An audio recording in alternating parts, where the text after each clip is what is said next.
Hello বন্ধুরা, সবাই কেমন আছেন? পিউ কুকিং প্যাশনে সকলকে স্বাগত জানিয়ে আজকে আমি আপনাদের জন্য বাঁধাকপির পকোড়ার রেসিপি নিয়ে চলে এসেছি। বাঁধাকপির পকোড়া কিন্তু আমরা এই শীতে একবার না একবার বানিয়ে খেয়েই থাকি। সেটাই একটু অন্যরকমভাবে কিভাবে বানানো যায় তারই একটা রেসিপি নিয়ে আজকে আমি আপনাদের সামনে হাজির হয়েছি। প্রথমেই একটা বড় সাইজের বাঁধাকপি নিয়ে নিয়েছি। একদম টাটকা বাঁধাকপি, নিশ্চয়ই দেখে বুঝতে পারছেন। বাজারে কিন্তু এরকম ফ্রেশ বাঁধাকপি বেশ কম দামেই এখন পেয়ে যাবেন, তাই এটাই পারফেক্ট টাইম এই পকোড়াটা বানিয়ে নেওয়ার। চলুন তাহলে এবার রেসিপিটা শুরু করা যাক। প্রথমেই আমি এখানে একটা বড় সাইজের বাঁধাকপি নিয়ে নিয়েছি। এই বাঁধাকপিটা পুরোটা আমার লাগবে না, আপনারা যেই পরিমাণ পকোড়া বানাবেন সেই পরিমাণ বাঁধাকপি কিন্তু এখান থেকে কেটে নেবেন। দেখুন, এই বাঁধাকপিটা আমি দু টুকরো করে নিচ্ছি। প্রথমেই দু টুকরো করে নিলাম। উপরের বেশি সবুজ পাতাগুলো বাদ দিয়ে দিলাম। উপরের বেশি সবুজ পাতাগুলো কিন্তু আমরা রান্নায় ইউজ করি না, তাই উপরের বেশি সবুজ পাতাগুলো বাদ দিয়ে এর থেকে আরও একটা টুকরো নিয়ে সেটাকে আবারও দু টুকরো করে নিচ্ছি। তারপর একদম মিহিভাবে কেটে নিতে হবে পকোড়া বানানোর জন্য। এতটাই মিহিভাবে কাটতে হবে, যতটা মিহি আপনারা কাটতে পারবেন ততটাই মিহিভাবে কেটে নেবেন। এই কাজটা কিন্তু আপনারা বঁটির সাহায্যে, ভেজিটেবল গ্রেটারের সাহায্যে বা এইভাবে ছুরির সাহায্যেই করতে পারেন। তবে আমার মনে হলো এই ছুরির সাহায্যে করাটাই বেশি ইজি, সেই কারণে আমি ছুরির সাহায্যে এইভাবে একদম দেখুন কতটা মিহিভাবে আমি কেটে নিচ্ছি বাঁধাকপিটা। এইভাবেই আপনারা কিন্তু কেটে নেবেন। আপনাদের যার যেটাতে কাটতে সুবিধা সে সেটাতেই কেটে নেবেন। আপনারা চাইলে কিন্তু এই বাঁধাকপিটা আর একটু মোটা মোটাও কাটতে পারেন, তবে যদি এইভাবে মিহিভাবে কেটে নেন তাহলে কিন্তু পকোড়াটা খেতে বেশি ভালো লাগবে। যে কোনো রান্নায় সবজি কাটাটাও কিন্তু ম্যাটার করে, সেই কারণে সবজিটা কীরকম কাটবেন সেটা রান্নাটা শুরু করার আগেই জেনে নেওয়া ভালো। দেখুন, আমি এখানে পুরো বাঁধাকপিটাই কেটে নিলাম। যেই 4 টুকরোর 1 টুকরো আমি কেটে নিলাম। আপনারা কিন্তু চাইলে গোটা বাঁধাকপিটা ধুয়ে নিয়েও কাটতে পারেন, কিন্তু আমি গোটা বাঁধাকপিটা ধুয়ে নিয়ে কাটিনি। আমি কিন্তু এইভাবে বাঁধাকপিটা কেটে নেওয়ার পর ধুয়ে নিলাম। বাঁধাকপিটা কেটে নেওয়ার পর বেশ ভালোভাবে কিন্তু ধুয়ে নিতে হবে। এবার এই ধুয়ে নেওয়া বাঁধাকপিটা আমি একটা বোলের মধ্যেই নিয়ে নিচ্ছি। পকোড়া বানাবো, সেই কারণে বোলটার মধ্যেই আমি সমস্ত কিছু দিয়ে পকোড়া বানানোর মিশ্রণটা তৈরি করব। আপনারা চাইলে কিন্তু বাঁধাকপিটা সেদ্ধ করে জল ফেলে দিয়েও এটা বানাতে পারেন, কিন্তু এইভাবে বানালেও খেতে বেশ ভালো লাগে, তাই আমি আর ওই কাজটা করলাম না। দেখুন, আরও কি কি ভেজিটেবল আমি এখানে অ্যাড করছি সেটা এবার আমি দেখিয়ে দিচ্ছি। একদম পাতলা পাতলা মিহিভাবে কেটে রাখা গাজর নিয়ে নিয়েছি, আর নিয়ে নিয়েছি ধনেপাতার ডাঁটিগুলো। ধনেপাতার কিন্তু এই ডাঁটিগুলোতেই বেশি ভালো ফ্লেভার থাকে, আর পাতাগুলো গার্নিশিংয়ের কাজে বেশি ব্যবহার হয়। সেই কারণে ধনেপাতার ডাঁটিগুলো, সাথে পেঁয়াজ একদম পাতলা পাতলাভাবে কেটে নিয়েছি, আদা রসুনও পাতলা পাতলাভাবে কেটে নিয়েছি। এটা আপনারা পরিমাণ মতোই দেবেন। আমি আদা রসুন মিলিয়ে 2 টেবিল চামচ ইউজ করেছি। পকোড়াটা আরও কালারফুল বানানোর জন্য আমি কিন্তু এখানে ঝালের জন্য যেই পরিমাণ লঙ্কা ইউজ করলাম সেটা পাকা লঙ্কাই দিলাম। আপনারা চাইলে কাঁচা লঙ্কাও দিতে পারেন, তবে এটা কিন্তু পরিমাণ বুঝেই দেবেন। যেই পরিমাণ ঝাল খান সেই পরিমাণে লঙ্কা দেবেন। সাথে দিয়ে দিলাম 4 টেবিল চামচ বেসন। ছোলার বেসনটাই আমি এখানে ইউজ করেছি। দিয়ে দিলাম চালের গুঁড়ো 1 টেবিল চামচের থেকে একটু কম, মানে 4 ভাগের 3 ভাগ দিলাম।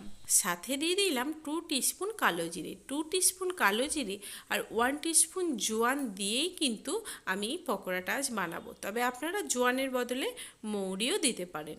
কালারের জন্য দিয়ে দিচ্ছি সামান্য পরিমাণে হলুদ আর কাশ্মীরি লঙ্কার গুঁড়ো।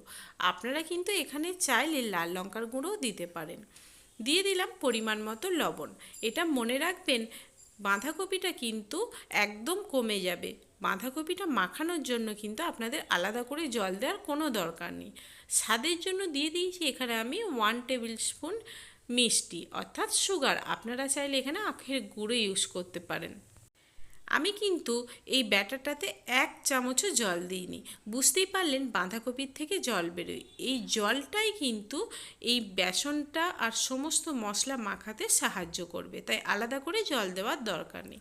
পকোড়াটা ভেজে নেওয়ার জন্য অবশ্যই কড়াইয়ে পরিমাণ মতো রিফাইন অয়েল দিয়ে দেবেন।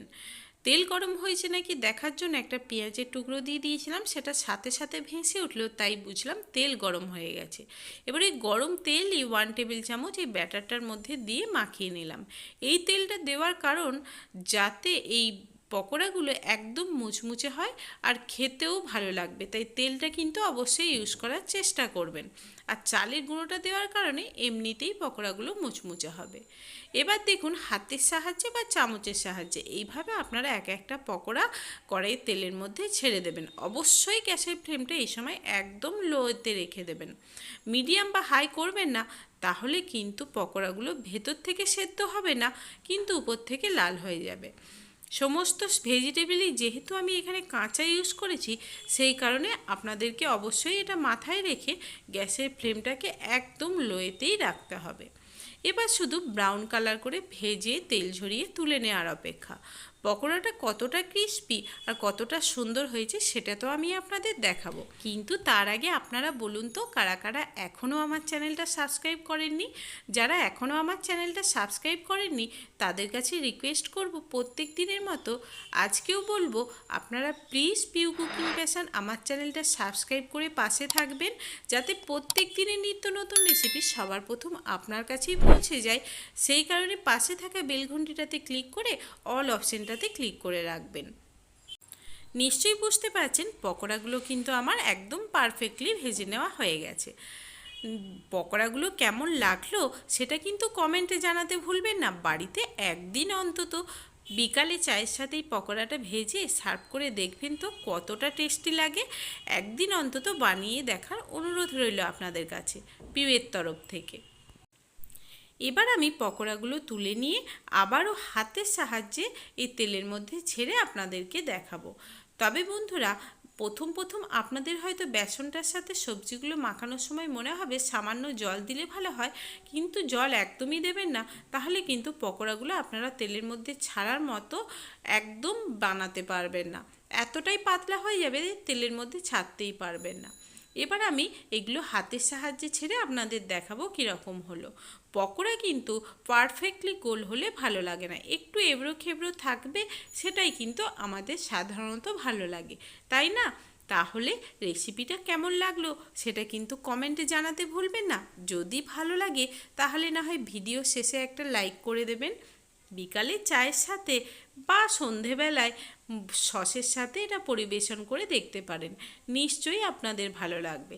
শীতকালে কিন্তু চা কফি আমরা অনেকেই সন্ধেবেলায় খেয়ে থাকি, সকালে তো আর সম্ভব নয় তেলে ভাজা জিনিস খাওয়া, তাহলে তো সেটা হেলথের জন্য একদমই ভালো হবে না। সন্ধেবেলায় শুকনো মুড়ির সাথেই পকোড়া বা চায়ের সাথে পকোড়া কিন্তু জাস্ট জমে যাবে। আমি এইভাবে সসের সাহায্যেই সার্ভ করলাম। পকোড়াগুলো কতটা ক্রিস্পি হয়েছে আর কতটা পারফেক্ট হয়েছে সেটা আমি আপনাদের এখন দেখিয়ে দিচ্ছি।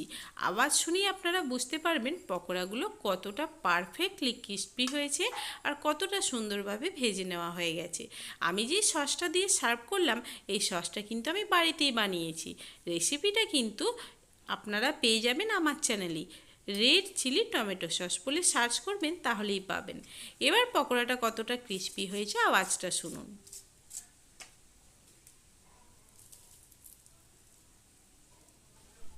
ভেতর থেকেও কিন্তু সমস্ত সবজি পারফেক্টলি বয়েল হয়েছে।